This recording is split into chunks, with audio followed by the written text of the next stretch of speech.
And this is actually a really interesting thing because looking at a compound that extends longevity would take a very long time. And so I don't suspect that longevity is going to be the only outcome that they measure.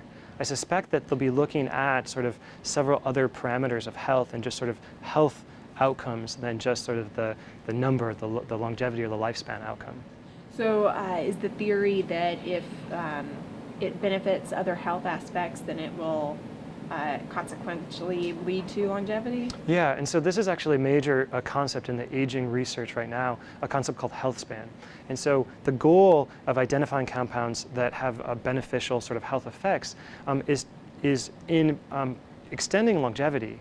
They're actually extending the health span of the animal, the organism, the person, so that instead of, let's say, developing cardiovascular disease and dying of a heart attack, you don't develop cardiovascular disease, and therefore you don't die of a heart attack, and therefore you happen to live longer as well. So they're eliminating things that could cut off your life, like disease or cancer. Exactly, exactly. So they're trying to increase the health span, which then, sort of as a consequence, will also increase the lifespan.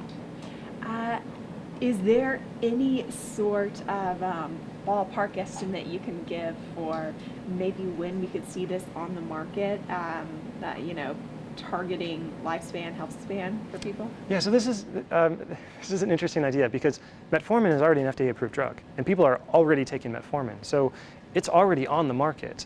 Now, what it's on the market for, or for people to sort of take this sort of over the counter as a pill, as a sort of nutraceutical, or to get this sort of in the vitamin aisle, I think that will probably be a while before that happens. But it's already available, and it turns out there are some people who sort of take metformin recreationally, sort of looking at or thinking that it might have beneficial health effects.